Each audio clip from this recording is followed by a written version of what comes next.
Avoir un test biologique sanguin est une innovation majeure puisque jusqu'à présent, il n'existe pas de test de ce type en psychiatrie.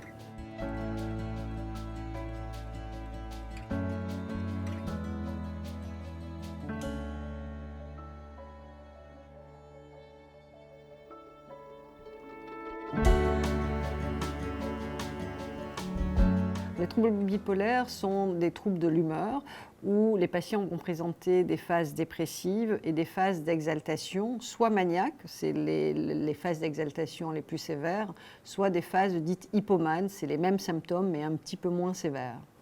Et entre ces épisodes, bien sûr, il y a des périodes dites intercritiques qui sont a priori indemnes de troubles, mais qui peuvent être très variables d'un sujet à l'autre, puisque certains sujets peuvent avoir 4 épisodes par an et d'autres décompenseront une fois tous les 3 ou 4 ans.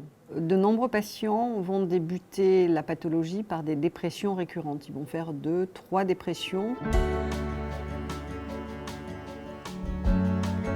Il faut en moyenne 8 à 10 ans pour faire le diagnostic. D'une part, il y a des patients qui vont débuter leur pathologie par des récurrences dépressives. Ça représente à peu près 60% des patients qui débutent par une, voire plusieurs dépressions.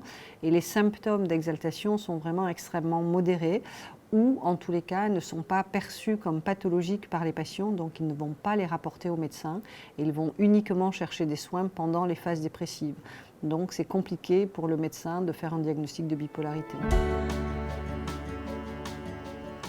Le premier risque, c'est un risque suicidaire, puisque 15% des patients bipolaires non traités vont se suicider. Ensuite, le fait qu'il y ait un retard au diagnostic, vont pouvoir se développer des troubles associés. Quand on n'est pas bien, on peut avoir recours à l'alcool, à des toxiques, donc il peut se développer des addictions. On peut avoir des troubles associés comme de l'anxiété.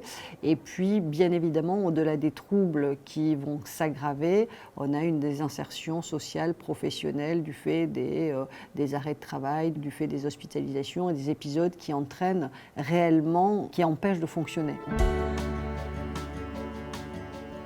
Alors, MyEditB, c'est le premier test qui permet d'objectiver, en fait, d'avoir par un simple test sanguin qui va pouvoir, avec une haute sensibilité, de dire qu'on a effectivement un trouble bipolaire ou un trouble unipolaire. Donc ça permet d'établir un diagnostic différentiel face à un patient qui présente une dépression.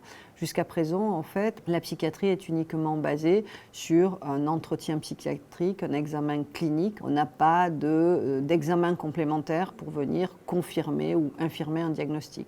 Donc c'est la première fois qu'on a un test de ce type.